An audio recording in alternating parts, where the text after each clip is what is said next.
ETF index mutual funds నేర్చుకుని stock మార్కెట్లో రాణించాలనుకుంటున్నారా? వెంటనే ఈ నెంబర్కి కాల్ చేయండి. నమస్కారం ప్రియా చౌదరి గారు. నమస్తే అమ్మ. వైఫ్ అండ్ హస్బెండ్ రిలేషన్లో అంటే ఇప్పుడు నేను అడగబోయేది కొంత బ్యూటీ ఉన్నా కూడా అంతే ఇరిటేషన్ ఉంటుంది అనమాట. ఏంటంటే హ్యాపీగా మొగుడు బయటికి వెళ్తానంటే, లేదా ఇప్పుడు జాబ్ చేసేటువంటి వాళ్ళు చాలా రోజుల తర్వాత ఊరు వెళ్ళి అమ్మని చూడడానికి వెళ్తానంటే నీట్గా అన్నీ సర్దిచ్చేసి కార్లో ప్యాక్ చేసేసి బయటికి పంపించేస్తారు. లేదా ఎక్కడైనా బయట ఫంక్షన్స్కి వెళ్తానన్నా, లేదంటే ఇంకెక్కడన్నా అకేషన్ లాంటిది ఏమైనా ఉంది అని అంటే నీట్గా బయట పంపిస్తారు. ప్యాక్ చేసి సరే వెళ్ళేసి రాని వైఫ్ చేసే పని పంపించేసిన తర్వాత ఇంక స్టార్ట్ అవుద్ది మెసేజ్లో. ఎక్కడి దాకా వెళ్ళావు, ఏది ప్రతి 10 నిమిషాలకి call message WhatsApp video call. ఇంటి దగ్గర స్టార్ట్ అవుతాడు, తీరా డెస్టినేషన్ వరకు వెళ్ళేంత వరకు గ్యాప్ లేకుండా మెసేజ్లు పెడుతూనే ఉంటారు. ఓకే, అక్కడ నుంచి మళ్ళీ రిటర్న్ ఇంటికి వచ్చేంత వరకు మధ్యలో అవే కాల్స్ మెసేజెస్ చూస్తూనే ఉంటాం మనం. అంటే గ్యాప్ ఉండదు, నీట్గా పంపించేస్తారు అనుకో. చూసేవాడికి ఎలా ఉంటుందని అంటే, బా అంత మంచి వైఫ్ ఇంకెక్కడ అసలు ప్రపంచంలో ఇంకెక్కడా దొరకదు అన్నట్టు ఉంటుంది. కానీ మధ్యలో చేసే మెసేజ్లు ఎవరికి కనిపించవు. ఎందుకంటే పంపించేయటం కనిపిస్తుంది కదా, వెళ్ళారు బయటికి, మధ్యలో అది ఏం కనిపించదు. కమ్యూనికేషన్ ఏం జరుగుతుంది ఏంటి ఎవరికి కనిపించదు కూడా. ఎలా ఉంటుందనంటే ప్రతి సెకండ్ మెసేజ్ పెట్టే బదులు అది కూడా వెనక్కి రావచ్చు కదా, అదొక పాయింట్. కొంతమంది వైఫ్స్ విషయంలో కూడా ఇదే జరుగుతుంది. అది పక్కన పెట్టేస్తే తీరా ఇంటికి వచ్చిన తర్వాత అలకలు పిలకలు దాని మీద. ఎలా అనంటే, తిరిగేసి వచ్చావు కదా కొద్దిసేపు ఉండు. ఎక్కడ నేను తిరిగేసి వచ్చింది, నేను మెసేజ్లోనే సగం జీవితం నేను తిరిగేసి వచ్చానా, తిరిగేసి అంటే తన పాయింట్ ఆఫ్ వ్యూ నుంచి తిరిగేసి రావటం. మన పాయింట్ ఆఫ్ వ్యూ నుంచి చూసేటప్పుడు గ్యాప్ ఎక్కడిచ్చావు, నేను అక్కడ ఏమైనా ఎంజాయ్ చేసినా పోయి నీ మెసేజ్లకు ఆన్సర్లు తీసుకుంటాం కదా, సరిపోయింది మొత్తం. లేదు తిరిగేసి వచ్చావు కదా, కానీ కొద్దిసేపు ఆ మాత్రం ఆగలేవా? ఏం బయట మొత్తం ఊళ్ళు మొత్తం తిరిగేసి వచ్చినప్పుడు దిక్కులేదు, కానీ నా దాకా వచ్చినప్పుడే కోపం ఇవన్నీ వచ్చాయా నీకు? కొద్దిసేపు వెయిట్ చేయలేవా? ఆ మాత్రం తెలియట్లేదా నీకు? ఈ గ్యాప్లో మీకు ఎక్కడ ఎంజాయ్మెంట్ అనిపించింది చెప్పండి. అంటే ఎంజాయ్మెంట్ పక్కన పెడితే ఒక ఆత్మ ఘోష అయితే మాత్రం విన్నా. ఒక ఆత్మ ఘోష విన్నాను నేను ఇక్కడ. అది మాత్రం స్పష్టంగా అర్థమవుతుంది. అర్థమైందా? కాకపోతే ఈ ఓ పని చేయ, ఈసారి ఇంట్లో అందరి భర్తలకి భార్యలు అన్నీ సర్దుతారు కదా, అన్నీ సర్ది పెడతారు. తినడానికి, తాగడానికి, కట్టుకునేవి, తర్వాత పెట్టుకునేవి అన్నీ సర్ది పెట్టిన తర్వాత భర్త ఒకే ఒక్కటి సర్దుకోవాలి. ఏంటది? భార్య సెల్ ఫోన్. అర్థమైందా? అమ్మ అన్నీ సర్దావా అనాలి, అన్నీ సర్దానంటది. అమ్మ కూడా అన్నాను, కూడా వస్తుంది. అయ్యో వస్తుంది కదా, ఎట్లాగో వస్తారు, డిక్కీలో అన్నీ పెడతారు. అన్నీ అయిపోయిన తర్వాత ముందు కార్ డ్రైవింగ్ సీట్లో, డ్రైవింగ్ వస్తే డ్రైవింగ్ సీట్లో ఉంటావు, డ్రైవింగ్ రావద్దు డ్రైవర్ పక్కన ఉంటావు, లేదంటే వెనకమాల సీట్లో కూర్చోగానే ఓకే అమ్మ బాయ్ ఇట్రా అని పిలవాలన్నమాట. భర్త ప్రేమగా ఏమన్నా ముద్దు పెడతాడేమన్నా అలా వస్తుంది. ఒక్క నిమిషం అమ్మ ఒక్కసారి సెల్ ఫోన్ ఇవ్వు అని చెప్పేసి అని అనగానే ఇస్తుంది. ఇవ్వగానే జేబులో వేసుకుని, అంటే అక్కడ రెడీగా ఉండాలంటే ఎక్స్పర్ట్ మీద కాలేసి రెడీగా ఉండి జస్ట్ ఒక్కసారి అనగానే జేబులో జంప్. ఇప్పుడు చెప్పు నాకు, దాని దుంప దగ్గర నువ్వు తిరిగి వచ్చేదాకా నీకు నీ ఎంత మనశ్శాంతిగా ఉంటావో, తిరిగి వచ్చిన తర్వాత ఇంకా మనశ్శాంతిగా ఉంటావు. చూసావా ఎంత గొప్ప రిలీఫ్ ఇచ్చాను నేను, ఎంత గొప్ప ఉపాయం చెప్పాను నేను. ఊహగా వాస్తవం నువ్వు చేస్తే నువ్వు హీరో, లేదంటే జీరో. ఇదే భరించాల్సి వస్తుంది. దీన్ని ఇంత చిన్న విషయం చేయడానికి దాని మీద ఇప్పుడు మన ఇద్దరం కూర్చొని దాన్ని ఎలా చెయ్యాలి, దా మనస్తత్వం ఎలా ఉంటుంది, ఎన్ని మైళ్ళ స్టేజ్ లో ఉంటుంది, ఇదంటే ఎందుకబ్బాయి? ఆ డేర్ చేయాలంటే సంవత్సర కాలం సరిపోదు, జీవిత కాలం.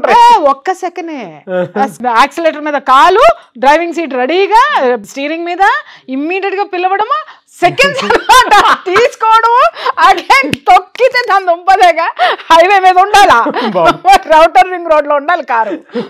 అర్థమైందా? వెళ్ళిపోయేంత వరకు మనసు ప్రశాంతంగా ఉంది, కానీ రిటర్న్ వచ్చిన తర్వాత చూడాలి ఇంకా ప్రశాంతంగా ఉంటది. ఎందుకనంటే 2-3 రోజులు మాట్లాడవు. అర్థమైందా? అప్పుడు ఇంకా ప్రశాంతంగా ఉండదు. ఈ లోపు నువ్వు ఒక పెద్ద స్టోరీలు అల్లుకుంటానికి బోల్డ్ అంత టైం ఉంటుంది. నువ్వు ఇక్కడ ఊరికే బాధితుడిని మాట్లాడుతున్నావు కానీ అబ్బాయి, మీ మగాళ్ళంత స్టోరీ టెల్లర్స్, అద్భుతమైన స్టోరీ టెల్లర్స్ భార్యల పట్ల ఈ ప్రపంచంలో ఏ స్టోరీ టెల్లర్ అన్నా ఎవరికన్నా జనానికి చెప్పగలిగేవాడు ఎవడన్నా ఉన్నాడా నాకు చెప్పు. చెబితే దాని దొమ్మదాకా ₹1,00,000 ఎక్స్ట్రా ఇస్తా. ఏం సుఖం అండి, ఇట్లా పట్టేస్తారు కదా. అబ్బే అబ్బా ఏం చెప్తారు సామే. భార్య ఫోన్లు చేస్తే ఈసుకొస్తుంది.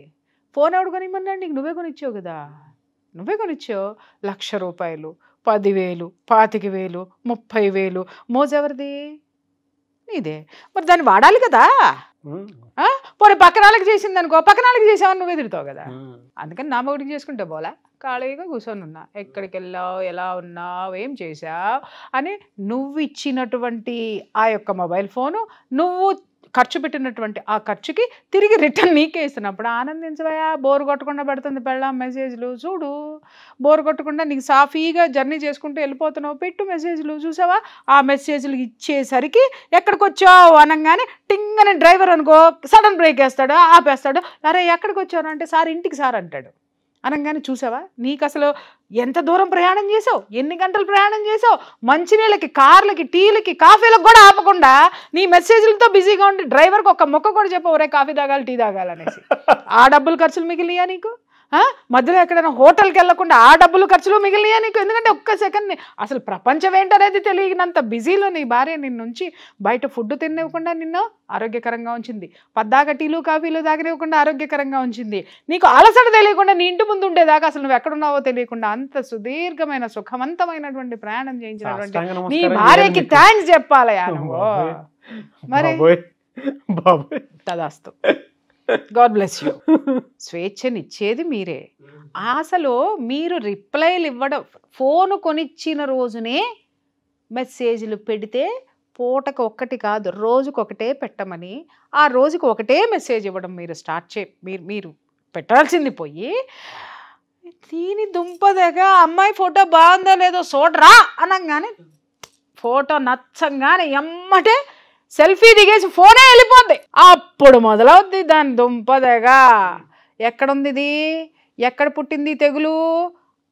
అక్కడ పెళ్లి చూపుల్లో ఫోటో దగ్గర నుంచి మొదలైనటువంటి తెగులు అంత తొందరగా ఎట్ట బాగుతుందయ్యా? చేను మొత్తం పాకదా? ఒక కొమ్మకి పుట్టిన తెగులే చేను మొత్తం తింటది చివరి వరకు కూడాను. పుట్టించింది ఎవరు? తెగులు పుట్టించింది ఎవరు? నువ్వే కదా. ఇలా ఉన్నావు చిన్ని, ఏం మాట్లాడుతున్నావు కన్నా? అరే భలే బాగున్నావురా నువ్వు, పొద్దున్నే చింపురు చుట్టూ నువ్వు చిరిగిపోయిన నైటీతో ఎంత అందంగా ఉన్నావో పెట్టిందేవాడు నువ్వే. అరే బ్రష్ కూడా చేసుకోకుండా కూడా నీ ముఖం చంద్రబింబంలాగా ఎంత వెలిగిపోతుందో అని పెట్టిందేవాడు నువ్వే కదా. ఆ తర్వాత దీనమ్మ పొద్దున్నే 10 అయినా 5 బ్రష్ చేయదు, 11 అయినా బ్రష్ చేయదు, అయ్యో అనగానే ఆ మెసేజ్ ఇమ్మీడియట్గా చూపిస్తుంది, ఒరే నువ్వే కదరా నాకు అప్పుడు మెచ్చుకున్నావు అందుకనే నేను బ్రష్ చేయట్లేదు అంటది. అవునా? అది ఎవరో నేర్పింది? మీరు కాదా? మరి వాళ్ళ పిల్ల మా మెసేజ్లు పడుతుంది మేడం అంటే ఏం అర్థం ఏమన్నా ఉందా? న్యాయం ఏమన్నా ఉందా? ఒక్క మాట చెప్పండి, నాకు అర్థం కాదు. కానీ ఒకటి మాత్రం అనిపిస్తుంది, ఏంటి? బ్రతుకు తెరువు కోసం ప్రపంచం మొత్తాన్ని చదివేసిన మొగుడికి పెళ్ళం పేజ్ ఎప్పుడు మిస్టరీయే. భలే చెప్పాలి. ఇండెక్స్ చదివే కొద్ది కొత్త కొత్త కొత్త కొత్త చాప్టర్. ఆ బుక్ కి ఇండెక్స్ రాయాల్సిందే, రాసేదే పెళ్ళామయ్యా. అర్థమైందా? నీ బతుకు పుస్తకానికి ఇండెక్స్ రాసేది ఆవిడే. అర్థమైందా? అంటే అంత మేధావి, అర్థం చేసుకో. అదే కదా. కాబట్టి నువ్వు ఇండెక్స్ రాసే మేధావిని చేసుకున్నావు కానీ చివరి పేజీలో శుభం కార్డు వేసేటటువంటి ప్రింటర్ని చేసుకోలేదు నువ్వు. శుభం కార్డు మాత్రం పెళ్ళం వేస్తాను. అది నీ చేతిలో ఉంది. శుభం కార్డు వేయించుకుంటావు, అశుభం కార్డు వేయించుకుంటావు, అది కూడా నీ చేతిలోనే ఉంది. నీ స్క్రిప్ట్ ఎట్లా రాసుకుని వస్తావో అదే డైలాగులు కదా ఇక్కడ పలికేది. సో నీ ఏదైనా కానీ నేను ఇక్కడ చెప్తున్నాను, అతిని ప్రోత్సహించద్దు ఎప్పుడు కూడా నాగరాజు. ఎప్పుడైనా కానీ మీకు మొదట్లో ప్రేమగా ఉన్నప్పుడు అన్నీ బాగానే ఉంటాయి. ఇక్కడ ఎక్కడ మొదలవుతుందంటే పెళ్ళైన కొత్తల్లోనో లేకపోతే పరిచయం అయినప్పుడు ఉన్నటువంటి ఈ జాడ్యము, ఒకళ్ళ గురించి ఒకళ్ళ గంటలు గంటలు మాట్లాడుకోవాలి ఉంటే బాగుండే. ఎందుకంటే అప్పుడు ఆ లోపల కొన్ని ఓడతాయి కదా, హ్యాపీ హార్మోన్స్, లవ్ హార్మోన్స్. ఆ హార్మోన్స్ సాటిస్ఫాక్షన్, ఆ హార్మోన్స్ ఊరతానే ప్రవహిస్తూనే ప్రవహిస్తూనే ప్రవహిస్తూనే ఉంటాయి ఒంట్లో, ఎక్కడ ఆగిసావు అయ్యి. సో వాటి కంట్రోలింగ్ కోసము అవి మన చేత ఇలా పరిగెట్టిస్తాయి, మెసేజ్ల రూపంలోనూ, ఇంకొక రూపంలోనూ, సెల్ఫీల రూపంలోనూ, ఇంకోటి ఇంకోటి ఇంకోటి. అలా ఏమవుతుంది, సరదాగా మొదలుపెట్టినటువంటి ఒక పెగ్గు మందు చివరికి వచ్చేసరికి లంగ్స్ లివర్స్ చెడిపోయి ఆ తర్వాత ఎక్కడికి చేరతారు? హరిశ్చంద్ర ఘాటికి చేరతారు. అంతే కదా. ఆ విధంగా ఇక్కడ ఏమవుతుందనంటే దేన్ని ప్రోత్సహించాలి, ఏదైనా మితంగా ఉండాలయ్యా. అతి సర్వత్రా అతి వర్జేత్ లాగా. సర్వత్రా వర్జయేత్. అది భార్యలు కూడా తెలుసుకోవాల్సినటువంటి అవసరం ఉందమ్మా. మీరేం చేస్తున్నారు అనంటే, నా భర్తే కదా, నా భర్త మీద సర్వ హక్కులు ఉంటాయని మీరు అనుకుంటున్నారు. ఉన్నాయి, కాదని అనట్లా. నీ భర్త మీద ఎప్పుడు సర్వ హక్కులు నీకుంటాయంటే, నీ భర్త నీ హక్కుల్ని హరించినప్పుడు, నీ భర్త నీ స్థానాన్ని దిగజార్చినప్పుడు, నీ భర్త నీకు కాకుండా పోయినప్పుడు, తన దుంపదగ గుంజి కిందకేసి కొట్టండి, గుంజి తీసుకురండి, ఏ చట్టం కూడా ఏమీ మాట్లాడడానికి అవకాశం లేదు. కానీ ఆ చట్టం బోను కోర్టు మెట్లు ఎక్కేదాకా మీ యొక్క స్థితితోటి హక్కుల రూపంలోనో ఇంకొక రూపంలోనో ఇట్లా భయంకరంగా వాళ్ళని టార్చర్ పెట్టి కనీసం మనశ్శాంతి లేకుండా, ఇప్పుడు ఈ పెద్ద మనిషే ఉన్నాడు, పొద్దున్నే లెగిస్తే ఆ బ్రెయిన్కి ఎంత పని ఉంటుందో తెలుసా? చాలా పని ఉంటుంది. ఎంతమందిని ఇంటర్వ్యూ చేయాలి, వచ్చేవాళ్ళు డిఫరెంట్ ప్రొఫెషన్లో ఉంటారు. ఆ ప్రొఫెషన్కి సంబంధించినటువంటి సబ్జెక్టు బ్రెయిన్లో పెట్టుకోవాలి. వీళ్ళ నుంచి నేను ఏ విధమైనటువంటి సబ్జెక్టు తీసుకుంటే అది జనానికి వెళ్తుంది, ఆ జనానికి వెళ్ళినటువంటి సబ్జెక్టుని ఏ విధంగా నేను బిజినెస్ చేయాలి, బిజినెస్ చేసిన తర్వాత నేను జనాల్లో దాన్ని పోకుండా ఎలా కాపాడుకోవాలి, ఆ తర్వాత ఇక్కడ ఉన్నటువంటి ఇంతమంది స్టాఫ్కి నెలకు వచ్చేసరికి కొన్ని లక్షల రూపాయల జీతాలు ఇవ్వాలి, రోజు మెయింటెనెన్స్ ఖర్చులు ఉన్నాయి, నెలకి ఇంత సంపాదించాలి, ఆ సంపాదనని నేను ఖర్చు పెట్టడానికి నేను ఎంత చేయాలి అనేటటువంటి ఆలోచనలు ఎంత ఉంటాయో ఇలాగే ప్రతి ఒక్క భర్తలోనూ ఉంటాయి. అది ఉన్నప్పుడు వాళ్ళకి కావాల్సినంత ప్రైవసీ ఇవ్వండి. అంటే పని చేసుకునే ప్రైవసీ, మధ్యాహ్నం తీసుకుని పోయే ప్రైవసీలు కాదు, స్పష్టంగా చెప్తున్నా. ఓకే, ఆ ప్రైవసీలు మీరు ఇవ్వండి. ఇచ్చినప్పుడు ఎప్పుడైనా సరే భర్త నా భార్య ఏం చేస్తుందో అని ఒక మెసేజ్ పెట్టేటటువంటి ఆ ప్రేమని మీరు ఇవ్వండి. ఎప్పుడు ఇస్తారు అంటే, ప్రేమని తీసుకొని ఎదవలు కూడా కొంతమంది ఉంటారమ్మా, ప్రేమ తెలియని ఎదవలు కొంతమంది ఉంటారు, వాళ్ళ గురించి నేను మాట్లాడట్లేదు తల్లి. నా భార్య మాట్లాడితే బాగుండు, నా భార్యని హక్ చేసుకుంటే బాగుండు, అరే నాకు ఇంత కష్టం వచ్చింది, దాని దగ్గర దాని ఒళ్ళో మాత్రమే నేను సేదతీరగలను అనేటటువంటి పాజిటివ్ నేచర్ తోటి మీరు ఉండండి. ఉన్న రోజున మీ మధ్య ఎప్పుడూ కూడా పొరపచ్చాలు తారతమ్యాలు రానే రావు. వెధవల గురించి నేను మాట్లాడటం లేదు ఇక్కడ. ఓకే, స్వార్థపరుల గురించి నేను మాట్లాడడం లేదు ఇక్కడ. ఎవరైతే భార్యని గౌరవిస్తారో, ఎవరైతే భార్యని ప్రేమిస్తారో, ఎవరైతే భార్యకి విలువనిస్తారో నాగరాజు, వీళ్ళందరూ కూడా ఆ సెక్టర్కి సంబంధించిన భార్యలంతా కూడా మీ భర్తలకి కావలసినంత వ్యక్తిగత స్వేచ్ఛనివ్వండి. దయచేసి వాడి బుర్ర మీరే తినేస్తే ఇక నీ ప్రొఫెషన్ మీద ఎక్కడ ఖర్చు పెడతాడు? Profession is the priority of the life. Okay, ఆ ప్రయారిటీ అనేది లేకపోతే మీ జీవితం ఎక్కడికి వస్తుంది చెప్పండి? నువ్వెక్కడున్నావు, నువ్వేం చేసావు నాకు తెలుస్తూనే ఉంటుంది. ఇక్కడ కూర్చొని ఎంత టెన్షన్లు పడతాడో, నేను అప్పుడప్పుడు ఎంత హెచ్చరిస్తూ ఉంటానో నాగరాజు ఎనర్జీ డౌన్ అవుతున్నాయి, నువ్వు ముందు ప్రకృతిలోకి పద, నువ్వు ముందు 4 రోజులు పద, పలానా చోటుకి వెళ్ళు, నేను నీకు అడ్రస్ ఇస్తాను, నువ్వు అక్కడ డీటాక్స్ అయ్యిరా, బాడీ డీటాక్స్ చేయి, మైండ్ డీటాక్స్ చేయి, నువ్వు మెడిటేషన్ అవసరం, నీకు హీలింగ్ అవసరము. ఈ మధ్య నాకు చూసి చాలా మందికి నేను హీలింగ్ ప్రాసెస్ కూడా స్టార్ట్ చేశాను నాగరాజ్ గారు. జాయిన్ అవ్వాలనుకుంటే మెడిటేషన్ క్లాసెస్ జాయిన్ అవ్వచ్చు. ఎగ్జాక్ట్లీ, మెడిటేషన్ క్లాసెస్ ఉన్నాయి, ప్లస్ ఓవర్ యాంగ్జైటీస్ వీటి నుంచి వచ్చే వాళ్ళకు కూడా నేను హీలింగ్ క్లాసెస్ కూడా ప్రొవైడ్ చేస్తున్నాను. Healing sessions, not classes. ఇక్కడ ఏ తొక్కలో నా కొడుకన్నా దూరి హీలింగ్ అంటే ఏంటో నాకు ప్రూవ్ చెయ్యి అంటే చెప్పు తెగిపోద్ది. వాడికి ప్రూవ్ చేయాల్సిన అవసరం నాకు లేదు. నా దగ్గరికి వచ్చినటువంటి క్లయింట్స్ ఎవరైతే ఉన్నారో వాళ్ళు తెలుసుకోగలిగితే చాలు, వాళ్ళకి ఆ విధమైనటువంటి స్పిరిచువల్ ఎనర్జీని ఇచ్చేటటువంటి సెషన్స్ కూడా నేను స్టార్ట్ చేశాను ఆల్రెడీ. ఇలా ఒక మనిషి ఒక సంస్థని నడపాలి అన్నా, లేకపోతే తనకున్న ఉద్యోగం చేయాలన్నా, లేదా టీ అమ్ముకునేవాడికి కూడా ఒక టార్గెట్ ఉంటుంది. వాడు సాయంత్రం వచ్చేసరికి ఇన్ని కప్పులు అమ్ముకొని రావాలి, ఆ కప్పులు అమ్ముతేనే వాడు ఇంటికి వెళ్ళి భోజనం పెట్టగలుగుతాడు. నువ్వు నీ మెసేజ్లతోటి, లేకపోతే నీకు ఉన్నటువంటి, నువ్వు ఖాళీగా ఉన్నటువంటి, an idle's man brain is a devil's workshop అన్నట్టుగా ఖాళీగా ఉండేటటువంటి మనిషి బుర్ర దెయ్యాలకి కార్ఖానా. ఆ దెయ్యాలు పనిచేస్తూ ఉంటాయి అన్నమాట దాంట్లో. ఓకే, దెయ్యాలు పనిచేయడం అంటే నెగిటివ్ థాట్స్, ఏం చేస్తున్నాడో, ఏమవుతున్నాడో, ఎక్కడికి వెళ్తున్నాడో ఏముండదు. నేను అడుగుతున్నాను, వీళ్ళ ఎనర్జీని పక్కన పెట్టండి అమ్మా, మీ ఎనర్జీని ఎందుకు వేస్ట్ చేసుకుంటారు? ఒక మంచి పుస్తకం చదవచ్చు కదా, ఒక మంచి థాట్ ప్రాసెస్ని క్రియేట్ చేసుకోవచ్చు కదా. అలాగే మీరు ఏదైనా మీకు ఇష్టమైనటువంటిది ఇంట్లో కూర్చొని చేసేటటువంటిది, లేదా మీ ఆఫీస్లో కూర్చొని మైండ్ డైవర్ట్ చేసుకోవచ్చు కదా. ఎందుకు మీ అటెన్షన్ అంతా భర్త మీద పెట్టి, వాళ్ళకి చాలా ప్రేమ ఉంటుంది మీ పట్ల, ఆ ప్రేమని మీరే రాను ఇరిటేషన్ కింద మార్చుకుంటే చెప్పండి, ఆ జీవితంలో ఏ విధమైనటువంటి ఆప్యాయత అనురాగాలు ఉంటాయి, ప్రేమలు ఉంటాయి. సంతోషం ఎక్కడన్నా ఉంటుందా చెప్పండి? డ్రైనెస్ ఉంటుంది. దయచేసి ఆ డ్రైనెస్ని మాత్రం తీసుకురాకండి. ఎప్పుడూ కూడా చూడమ్మా, మొక్కకి నీళ్లు పోస్తూ ఉంటేనే అది పెరుగుతూ పచ్చదనంతో ఉంటుంది. ఎండబెట్టామనుకోండి వాటర్ పోయకుండా, ఏమవుతుంది అది నాగరాజు? చచ్చిపోతుంది, మోడైపోయి చచ్చిపోతుంది, వాలిపోతుంది, వాడిపోతుంది, చచ్చిపోతుంది చివరికి. సో అట్లాగే భర్తని కూడా మీ ప్రేమని పోయకుండా, మీ ప్రేమ అనేటటువంటి వాటర్ తోటి అతనిలో మీ పట్ల గౌరవాన్ని, ప్రేమని, ఆ యొక్క సంసార బంధాన్ని పెంచుకుంటూ పోవాలి. కానీ అది మొత్తాన్ని డ్రై చేసేటటువంటి ఇలాంటి యాటిట్యూడ్స్, మెసేజ్లు ఇచ్చో, ఇంటికి రాగానే తగులు పెట్టుకున్నావు, నీ వాళ్ళతో మాట్లాడావు కదా, నా వాళ్ళతో మాట్లాడలేదు కదా, నువ్వు దాంతో వెళ్ళావు కదా, నువ్వు వీళ్ళతో అంటే నిజంగా వెళ్ళిన దాంతో అది ఎవరితో నేను వెళ్తే చెప్పులు తీసుకొని కొట్టండి, దాంట్లో నేను కూడా సపోర్ట్ వస్తాను.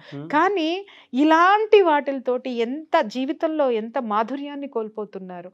జీవితం చాలా చిన్నది నాగరాజు. ఒక గాత్రేయ గారు అంటారు, కన్ను తెరిస్తే జననం, కన్ను మూస్తే మరణం, రెప్పపాటు కాలం ఈ జీవితం. ఎంత అర్థం ఉంది దాంట్లో. నువ్వు ఎన్ని సంవత్సరాలు నాగరాజు అని అంటే ఇది చెప్తావు, 35, 36, 30 చెప్తావు. వెనక్కి తిరిగి చూడు, నిన్న మొన్న 10th క్లాస్ ఇంట్రో చదివొచ్చి నిన్నే అక్కడి నుంచి వచ్చినట్టు అనిపిస్తుంది. కానీ 36 సంవత్సరాలు నీ జీవిత ఆయుష్లో కరిగిపోయినాయి. ఇంకెంత పరిగెట్టాలి నీ కొడుకు కోసమో? వాడికి 36 ఏళ్ళు వచ్చేదాకా నువ్వు పోషించాలి అంటే నీ శక్తి ఎంత, నీ ఆలోచన ఎంత? వెనక్కి తిరిగి చూసుకుంటే నీ జీవితంలో గుడ్ థింగ్స్ ఏమున్నాయి చెప్పు నాకు? మాధుర్యాలు ఎన్నున్నాయి? రాయండి అమ్మా. మీ ప్రతి భర్త, ప్రతి భార్య ఒక పేపర్ తీసుకొని ఇటువైపు మీ జీవితంలో ప్రేమమయ సంఘటనలు రాయండి, ఇటువైపు మీకు ఇరిటేషన్ రాయండి. రెండిటికి బేరీజ్ వేసుకోండి. మీరు పడినటువంటి మానసిక క్షోభ కానీ, మీరు పడినటువంటి ఇరిటేషన్లే ఎక్కువ కనిపిస్తే, మీకున్నటువంటి ప్లస్లు, మీరు పొందినటువంటి ప్రేమపూర్వకమైన సంఘటనలు చాలా కొన్ని ఉంటాయి. ఎప్పుడు మనము ఆ ప్రేమని జుర్రుకోవాలి ఈ జీవితంలో. జీవితం ఉన్నంత వరకే కదా, మనకి ఆయుష్ ఉన్నంత వరకే కదా. ఎందుకు ఇలాంటి చెత్త వాటిలతోటి అద్భుతమైనటువంటి జీవితాన్ని నాశనం చేసుకుంటున్నారు? సెల్ ఫోన్ ఉన్నది ఎమర్జెన్సీలో వాడడానికి మాత్రమే తప్ప ఎమర్జెన్సీగా విడాకులకు పరిగెత్తించేటటువంటి దరిద్రమైన దౌర్భాగ్యమైనటువంటి సిచ్యుయేషన్స్ తెచ్చుకుంటూ ఎమర్జెన్సీ వార్డులకు పరిగెట్టిస్తున్నారు. దడలు తెప్పించి, గుండె దడలు తెప్పించి భర్తలకి. Don't do that. భర్తలకి కూడా చెప్తున్నాను, మీరు కూడా భార్యలని కంట్రోల్ చేయాలనేటటువంటి పరిస్థితుల్లో మాత్రము మీ కాలు కింద చెప్పు కింద తేలో మాత్రము జీవిత భాగస్వామి కాదు. దయచేసి వాళ్ళకి కావలసినంత స్వేచ్ఛని, గౌరవాన్ని ఇచ్చి జీవితము, ఒక సంసార జీవితం అనేటటువంటి దాన్ని అద్భుతంగా, ఆనందంగా మలుచుకునే ప్రయత్నం చేసుకోండి. ఆ జీవితం లేదు అనంటే ఎవరి బ్రతుకులు వాళ్ళు బ్రతకండి. కానీ మోడువారిపోయి దాంట్లోనే బతుకుతూ చాలా అసహ్యకరంగా ఉంటుంది జీవితం, తెలుసా? చివరికి విశ్వం మీకేమి ఇవ్వదు, ఏమీ ఇవ్వదు. కాబట్టి ఆనందాన్ని ఇవ్వండి, ఆనందాన్ని ఇస్తుంది. ఆనందంతో ఉండాలనుకోండి, ఆనందంతో నింపుతుంది. మీరు ఏది ఇస్తే తిరిగి మీ జీవితంలోకి అదే వస్తుంది. అదే నేను చెప్పదలుచుకున్నాను నాగరాజ్ గారు. థ్యాంక్ యూ అండి. Thank you so much Priya Chaudhary గారు. Thank you.